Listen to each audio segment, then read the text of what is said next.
தேசத்தின் குரல் செய்திகள். முதலில் தலைப்புச் செய்திகள். நாட்டிலிருந்து தப்பியோடிய முன்னாள் ஜனாதிபதியின் மகனும் அவரது மனைவியும்.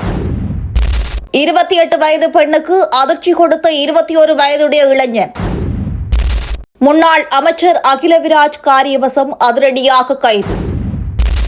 அடுத்த இலக்கு மைத்திரி, அரசாங்கத்தை உசுப்பேற்றும் எதிர்க்கட்சி எம்பிக்கள். உயர்தர பயிற்சியை ஒத்திவைக்குமாறு கோரிய மனு தொடர்பில் நீதிமன்றம் பிறப்பித்துள்ள உத்தரவு. வவனியா புளியங்குளம் விபத்து, சாரதி ஐஸ் பயன்படுத்தியமை உறுதி. இனி விரிவான செய்திகள். தேசத்தின் குரல் யூடியூப் தளத்தை சப்ஸ்கிரைப் செய்து இணைந்திருங்கள். இலங்கையின் முன்னாள் ஜனாதிபதியான மைத்ரிபால சிறிசேனவின் மகனும் அவரது மனைவியும் நாட்டை விட்டு தப்பியோடியுள்ளதாக தகவல்கள் கசிந்துள்ளது. இவ்வாறு இருக்கையில் பிரபல தொழிலதிபரின் மகனின் திருமணத்திற்கு மைத்ரிபால சிறிசேன அழைக்கப்பட்டிருந்த நிலையில் மிகவும் கவலையான தோற்றத்தில் இருந்துள்ளமை பலராலும் அவதானிக்கப்பட்டுள்ளது. இவ்வாறு இருக்கையில் மைத்ரிபாலவை நன்கு அறிந்தவர்கள் திருமணத்தில் பாடல் ஒன்றை பாடுமாறு கேட்டதற்கு அவர் அங்கு தந்தை மகனை பற்றிய பாடலை பாடியுள்ளதாக தகவல்கள் கசிந்துள்ளது. முன்னாள் ஜனாதிபதி மைத்ரிபால சிறிசேனவின் மகன் தகாம் சிறிசேனவும் அவரது மனைவியும் இலங்கையை விட்டு தப்பிச் சென்றுள்ளதாக ஊடகங்களில் செய்திகள் வெளியாகி வரும் நிலையில் மைத்ரிபாலவின் பாடல் தொடர்பில் தகவல் வெளியாகியுள்ளது. தகாம் சிறிசேன மற்றும் அவரது மனைவியின் குடும்பத்தினருக்கு எதிராக 500 கோடி ரூபாய்க்கும் அதிகமான வரி மோசடி தொடர்பான குற்றச்சாட்டுகள் முன்வைக்கப்பட்டுள்ளன. இதன் காரணமாக அவர் இலங்கையை விட்டு தப்பியோடியுள்ளதாக தெரிவிக்கப்படும் நிலையில் இந்த செய்தியை வெளியிட்ட ஊடக நிறுவனத்திடம் முன்னாள் ஜனாதிபதி மைத்ரிபால சிறிசேனவும் பேசியுள்ளதாக தெரிவிக்கப்படுகிறது. இருப்பினும் இந்த மோசடியில் பிரபல அரசியல்வாதியின் மகனும் சம்பந்தப்பட்டிருப்பதாக தெரிவிக்கப்படுகிறது. 2019 ஆண்டு ஏப்ரல் 21ஆம் தேதி நாட்டில் நடைபெற்ற உயிர்த்த ஞாயிறு குண்டு தாக்குதல் தொடர்பான விசாரணையில் முன்னாள் ஜனாதிபதி மைத்ரிபால சிறிசேன அரச புலனாய்வு பிரிவின் பிரதானி நிலந்த ஜெயவர்தன, பூஜித் ஜெயசுந்தர, கேமஸ்ரீ பெர்னாண்டோ ஆகியோர் பிரதிவாதிகளாக இருந்த நிலையில் முன்னாள் போலீஸ் மா அதிபர் பூஜித் ஜெயசுந்தர மற்றும் முன்னாள் பாதுகாப்பு செயலாளர் கேமஸ்ரீ பெர்னாண்டோ ஆகியோருக்கு மரண தண்டனை விதிக்கப்பட்டுள்ளது. இவ்வாறான நிலையில் மகன் தொடர்பில் பரவும் தகவல் மற்றும் உயிர்த்த ஞாயிறு குண்டு தாக்குதல் விவகாரம் போன்ற விடயங்களினால் மைத்ரிபால சிறிசேன பெரும் குழப்பத்தில் உள்ளதாகவும் தகவல் வெளியாகியுள்ளது. வெளிநாட்டில் வேலைவாய்ப்பு பெற்றுத் தருவதாக தெரிவித்து 28 வயது பெண்ணொருவரிடம் இருந்து 63,65,000 ரூபாவை மோசடி செய்த இளைஞன் கைது செய்யப்பட்டுள்ளார். இந்த சம்பவம் தொடர்பில் கணனி குற்ற விசாரணை பிரிவின் வடமேல் மாகாண பிரிவினரால் 21 வயதுடைய சந்தேக நபர் ஒருவர் கைது செய்யப்பட்டுள்ளார். புத்தளம் பங்கதனியவைச் சேர்ந்த பெண்ணொருவரை இணையவழி வங்கி சேவைகள் ஊடாக பணத்தை மாற்றி அனுப்புமாறு சந்தேக நபர் நம்ப வைத்துள்ளார். இந்த சம்பவம் குறித்து முறைப்பாடு கடந்த ஆண்டு ஜூன் மாதம் 27ஆம் தேதி பெறப்பட்டுள்ளது. இதனைத் தொடர்ந்து மேற்கொள்ளப்பட்ட விசாரணைகளின் அடிப்படையில் சந்தேக நபர் அம்பிலாந்துறையைச் சேர்ந்தவர் என அதிகாரிகள் அடையாளம் கண்டுள்ளனர். சந்தேக நபர் கடந்த 3ஆம் தேதி மாலை கைது செய்யப்பட்டுள்ளார். சந்தேக நபர் இன்று சிலாபம் நீதவான் நீதிமன்றில் முன்னிலைப்படுத்த மேலதிக விசாரணைகள் நடைபெற்று வருகின்றது.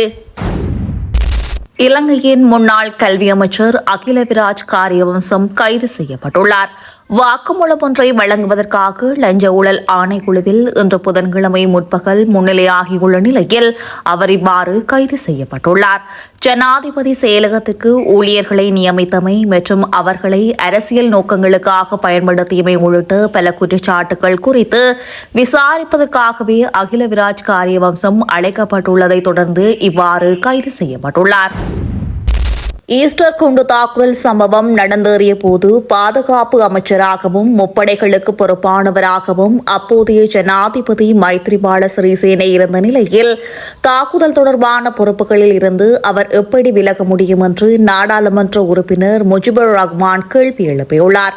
நாடாளுமன்றத்தில் நேற்றைய தினம் செவ்வாய்க்கிழமை இடம்பெற்ற அமர்வில் கலந்து கொண்டு கருத்து தெரிவிக்கும் போதே அவர் இதனை தெரிவித்துள்ளார்.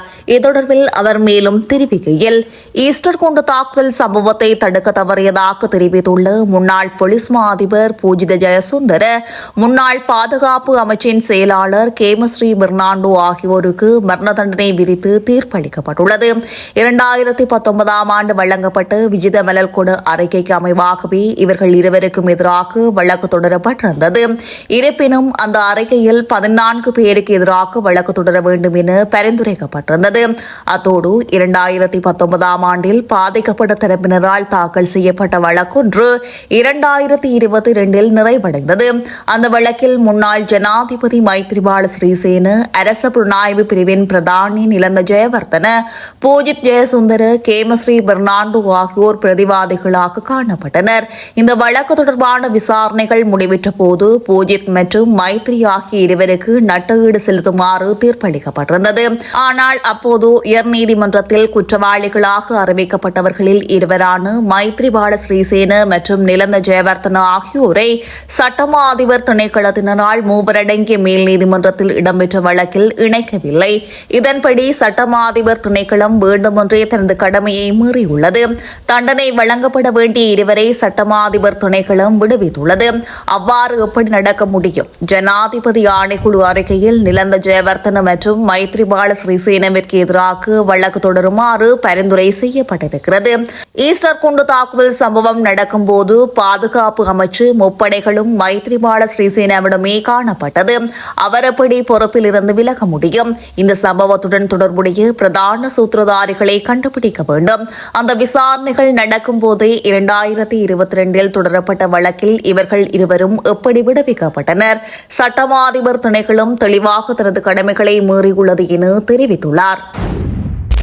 வவனியா புளியங்குளம் விபத்து தொடர்பில் சாரதி ஐஸ் பயன்படுத்தியமை உறுதி செய்யப்பட்டதை தொடர்ந்து பேருந்து உரிமையாளரும் கைது செய்யப்பட்டுள்ளார். வவனியா புளியங்குளம் பகுதியில் கடந்த 31ஆம் தேதி நடைபெற்ற மோட்டார் சைக்கிள் மற்றும் பேருந்து விபத்தில் மோட்டார் சைக்கிளில் பயணித்த ஒருவர் சம்பவ இடத்தில் பலியாகியுள்ளார். குறித்த விபத்தை ஏற்படுத்திய பேருந்து சாரதி உடனடியாக கைது செய்யப்பட்டு போதைப்பொருள் பயன்படுத்தியமைக்கான பரிசோதனை மேற்கொள்ளப்பட்ட நிலையில் அவர் ஐஸ் போதைப்பொருள் பயன்படுத்தியமை உறுதிப்படுத்தப்பட்டுள்ளது. இந்த நிலையில் பிரதி போலீஸ் மா அதிபர் இந்திக்கு கப்புக்கூடவின் பண்பின் பேரில் மேற்கொள்ளப்பட்ட மேலதிக விசாரணையில் சாரதி அனுமதி பத்திரமும் காலாவதியாகியிருந்தமை கண்டறியப்பட்டுள்ளது. காலாவதியான சாரதி அனுமதி பத்திரம் உள்ள ஒருவருக்கு பேருந்தை செலுத்துவதற்கு அனுமதித்தமை தொடர்பில் குறித்த பிரபல பேருந்து சேவையின் உரிமையாளர் இன்று புளியங்குளம் போலீசாருக்கு அழைக்கப்பட்டு கைது செய்யப்பட்டுள்ளார். இந்நிலையில் நீதிமன்றத்தில் முன்னிலைப்படுத்துவதற்கான ஏற்பாடுகளை போலீசார் முன்னெடுத்து வருகின்றமை குறிப்பிடத்தக்கது. நடைபெறவிருக்கும் காப்போது உயர்தர பயிற்சியை ஒத்திவைக்குமாறு இடைக்கால உத்தரவு பிறப்பிக்க கோரி தாக்கல் செய்யப்பட்ட அடிப்படை உரிமை மனுவை விசாரிக்காமலேயே தள்ளுபடி செய்ய உயர்நீதிமன்றம் உத்தரவிட்டுள்ளது. இத்தீர்ப்பானது இன்று புதன்கிழமை உத்தரவிடப்பட்டுள்ளது. பரீட்சைக்கு முதன்முறை மற்றும் 2ஆம் முறை தோற்றவுள்ள 5 மாணவர்களால் இந்த மனு தாக்கல் செய்யப்பட்டிருந்தமை குறிப்பிடத்தக்கது. தேசத்தின் குரல் யூடியூப் தளத்தை சப்ஸ்கிரைப் செய்து இணைந்திருங்கள்.